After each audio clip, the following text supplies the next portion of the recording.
अस्सलामुअलैकुम स्टूडेंट्स, उम्मीद है आप सब खैरियत से होंगे। आज हम स्टार्ट कर रहे हैं क्लास नंबर 10th की फ़िज़िक्स की बुक, जिसके पहले चैप्टर का नेम है simple harmonic motion and waves. हम इसके न्यूमेरिकल प्रॉब्लम्स करने लगे हैं। सबसे पहले उसके फर्स्ट न्यूमेरिकल की स्टेटमेंट है the time period of simple harmonic motion is 2 second. What will be its length on the earth. हमने लेंथ फाइंड करनी है कि टाइम पीरियड 2 सेकेंड होगा। What will be its length on the moon if GM जो gravitational है acceleration, उसकी value GE/10 होगी और GE की वैल्यू उसने 10 मीटर पर सेकेंड स्क्वायर दी हुई है। हम सबसे पहले गिवन डाटा लिख लेंगे। सबसे पहले उसने हमें टाइम पीरियड दिया हुआ है T, जो कि है हमारे पास 2 सेकेंड्स। हमें उसने GE की वैल्यू दी हुई है जो कि है 10 मीटर पर सेकेंड स्क्वायर और GM है GE डिवाइडेड बाय 6। जी की वैल्यू 10 है, इसमें 10 वैल्यू पुट करते हैं डिवाइडेड बाय 6, जो कि हमारे पास आ जाएगा, जो कि हमारे पास इक्वल है 1.66 ms-2 के इक्वल। ओके, अब हमने फाइंड क्या करना है। हमने एक तो लेंथ फाइंड करनी है, लेंथ अर्थ पे। What will be its length on earth, हमने अर्थ पे फाइंड करनी है, और दूसरी हमने लेंथ फाइंड करनी है मून पे। इसके लिए हम जो फार्मूला यूज़ करेंगे वो आपकी बुक के पेज नंबर 4 पे लिखा हुआ है, सॉरी 5 पे, जो कि है T=2 पाई √L/G। आपकी बुक पे जो आपने देख लेना है, जो सिंपल पेंडुलम के लिए फार्मूला है ना टाइम पीरियड का, आपने वो यूज़ करना है। सो यहाँ से हम L को वैल्यू को निकाल देते हैं, दोनों साइड पे स्क्वायर लेंगे। ये आएगा 4 pi square L divided by G।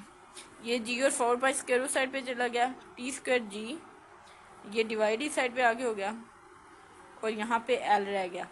अब हम पहले फाइंड करेंगे अर्थ के लिए LE, जहाँ पे हम T² और यहाँ पे हम G की वैल्यू अर्थ पे लिखेंगे। ओके, ये 4 पाई स्क्वायर, हम T की वैल्यू पुट कर लेते हैं। T उसने कितना दिया हुआ है 2 सेकेंड,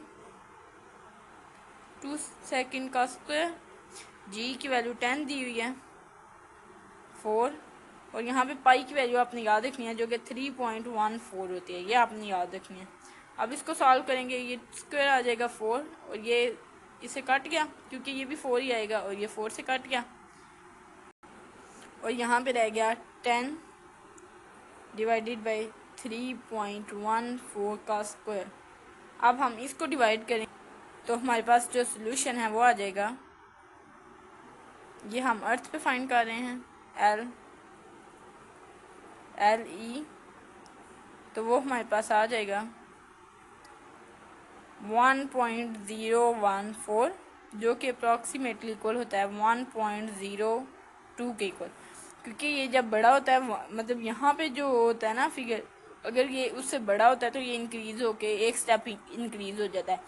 सो अब ये 4 1 से बड़ा है, सो यहाँ पे 4 की बजाय हम इसको 2 भी लिख सकते हैं एक स्टेप इंक्रीज़ करके, और लेंथ का यूनिट मीटर। तो ये हमारे पास आंसर आ गया LE का। अब हम फाइंड करते हैं LM, जिसके लिए हम सेम वही फार्मूला यूज़ करेंगे जो कि है T² G, यहाँ पे GM यूज़ करेंगे और साथ में यहाँ पे 4 पाई स्क्वायर नीचे आ जाएगा। ओके, अब T यहाँ पे 2 है, 2 का स्क्वायर। GM की वैल्यू हमारे पास है, G की वैल्यू हमारे पास 1.66 है डिवाइडेड बाई 4, और यहाँ पे 3.14 का स्क्वायर, 4 4 से कट गया। अब यहाँ पे जो आंसर आएगा वो है 0.17 मीटर। ये हमारे पास जो मून पे लेंथ थी वो हमारे पास आ गई।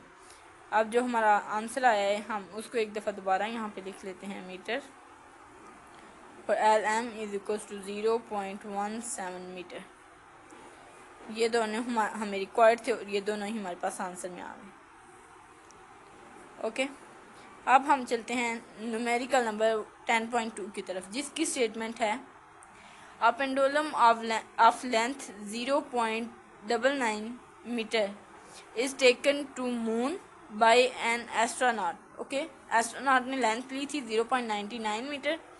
The period of the pendulum is 4.9 second.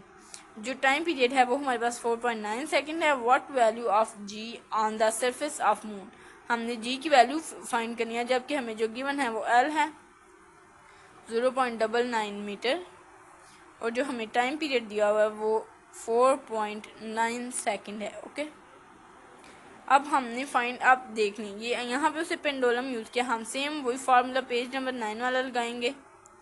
यहाँ पे हमने जी की वैल्यू फाइंड करनी है मून पे। ओके, अब सेम वही फार्मूला यूज़ करते हैं जो कि है T is equal to 2 pi under root L over ji.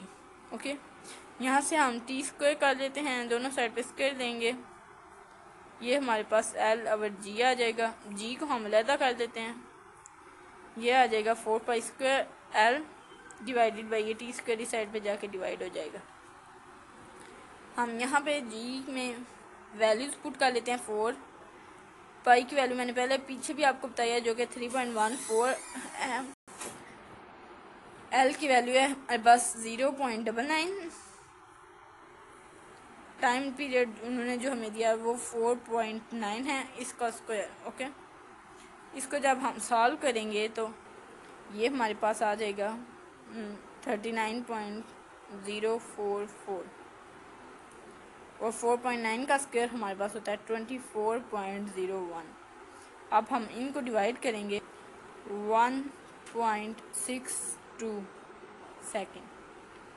Sorry, ये जी की वैल्यू है और इसका यूनिट -2 है। ये हमारे पास जी की वैल्यू आ गई और यही हमारा रिक्वायर्ड आंसर है। अब हम चलते हैं प्रॉब्लम नंबर 10.3 की तरफ, जिसकी स्टेटमेंट है हमारे पास find time period of simple pendulum of 1 metre length 1 metre है, placed on earth and the moon. The value of g on surface of moon is 1/6 of its value on earth. मतलब जो value moon पे उसकी है ना जी की value, वो 6 जो 1/6 पार्ट है अर्थ पे जो वैल्यू है, और अर्थ पे वैल्यू कितनी है 10 मीटर पर सेकेंड। सबसे पहले हम गिवन डाटा में लिख लेते हैं। हमने टाइम पीरियड फाइंड करना है, जो हमारे पास लेंथ हमें उन्होंने दी हुई है वो है 1 मीटर।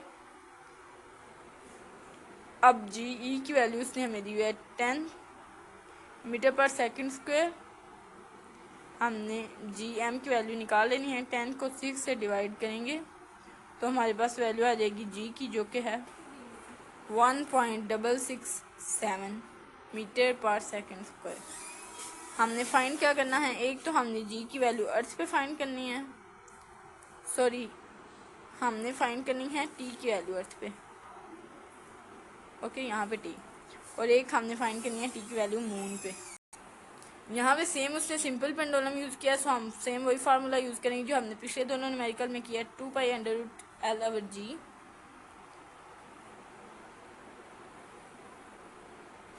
यहाँ पे हम फाइंड कर लेते हैं अर्थ के लिए 2 पाई अंडर रूट एल कितनी है 1 मीटर, टी जी की वैल्यू 10 है।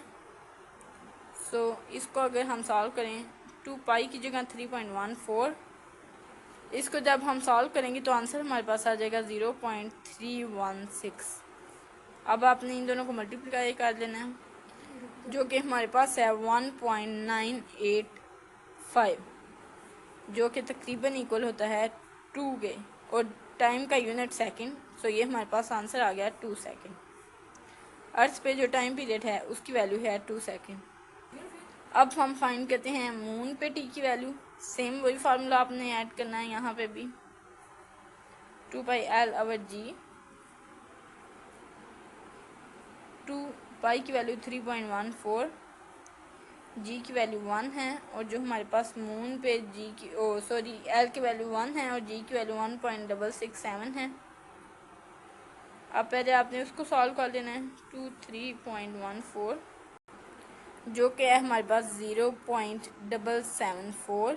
इसको सॉल्व करने से अब इन तीनों को आपने मल्टीप्लाई करना है तो हमारे पास आंसर आ जाएगा 4.86, जो कि अप्रॉक्सीमेटली 4.9 के इक्वल होता है। सो हमारे पास मून पे जो टाइम पीरियड की वैल्यू है वो आ गई 4.9, और साथ में टाइम का यूनिट सेकंड। सो ये हमारे पास दोनों वैल्यूज़ आंसर जो हमारे थे वो आ गए। अब हम चलते हैं प्रॉब्लम नंबर 10.4 की तरफ। प्रॉब्लम नंबर 4 की स्टेटमेंट है a simple pendulum completes one vibration in 2 second, calculate its length when g is equal to 10 metre per second. सबसे पहले हमने गिवन डाटा लिख लेना है। टाइम पीरियड उसने कितना दिया हुआ है हमें 2 सेकेंड, और जो g की वैल्यू है वो है 10.0 मीटर पर सेकेंड। हमने उसकी लेंथ फाइंड करनी है। तो सबसे पहले हम फार्मूला लिख लेते हैं सिंपल पेंडुलम के लिए। क्या है t की value t is equal to 2π/L over g। दोनों साइड पे स्क्वायर लेंगे, ये 4π² आ जाएगा L ओवर g। हमने L फाइंड करना है, सो हम L को अलहदा कर लेते हैं। ये आ जाएगा t² डिवाइडेड बाई 4π²। अब हम इसमें वैल्यूज पुट कर लेते हैं। टाइम उससे 2 सेकेंड दिया हुआ है, 2 सेकेंड का स्क्वायर, जी की वैल्यू 10 है, और साथ में पाई की वैल्यू मैंने आपको पीछे बताई है 3.14 है इसका स्क्वायर। अब हम इसको सॉल्व करते हैं। ये 2 सेकेंड 4 से कट गया, क्योंकि 2 का स्क्वायर हम देंगे तो वो 4 के इक्वल आएगा। और अब जब हम 10 को डिवाइड करेंगे 3.14 के स्क्वायर से, तो हमारे पास आंसर आ जाएगा 1.014 मीटर। अब यहाँ पे पीछे भी मैंने आपको बताया, यहाँ पे जब अगर बड़ा फिगर है तो हम इसको एक स्टेप इंक्रीज कर देते हैं। सो ये हमारे पास आ जाएगा 1.02 मीटर। ये हमारे पास जो रिक्वायर्ड लेंथ है वो आ गई। ये हमारा फोर्थ न्यूमेरिकल भी कंप्लीट हो चुका है। अब हम चलते हैं प्रॉब्लम नंबर 10.5 की तरफ, जिसकी स्टेटमेंट है if 100 waves pass through point of a medium in 20 second, what is the frequency and time period of wave? If its wavelength is 6 centimeter, calculate its wave speed। इसमें given data उसने एक तो हमें time दिया हुआ है जो कि है 20 सेकेंड, और हमने फाइंड जो वेवलेंथ हमें उसने दी हुई है वो है 6 सेंटीमीटर।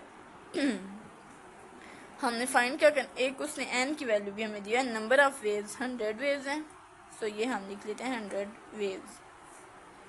ओके, नंबर का कोई यूनिट नहीं होता है, इसे यहाँ पे कुछ भी नहीं आएगा।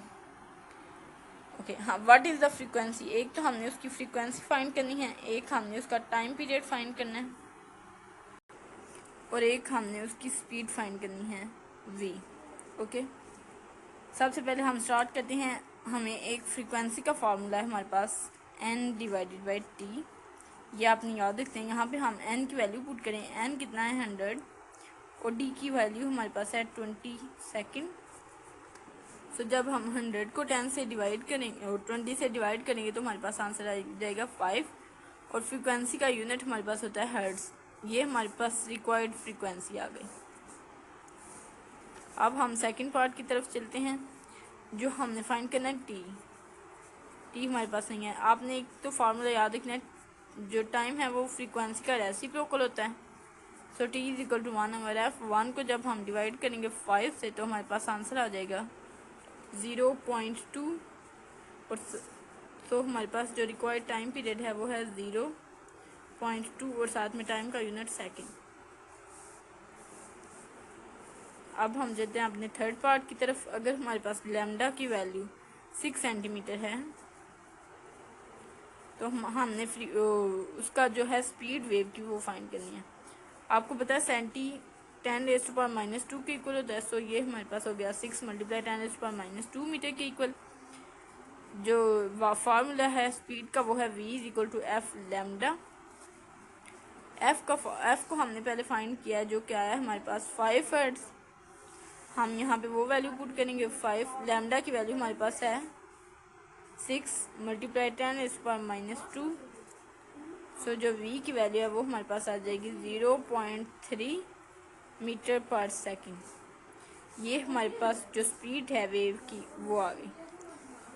ये हमारे पास तीनों आंसर आ गए हैं न्यूमेरिकल नंबर 5 के। यहाँ पे हमारी आज की वीडियो कंप्लीट हो चुकी है। अब जो नेक्स्ट 5 न्यूमेरिकल हैं वो हम इंशाल्लाह अपनी नेक्स्ट वीडियो में कवर करेंगे। तब तक के लिए खुदा हाफिज़।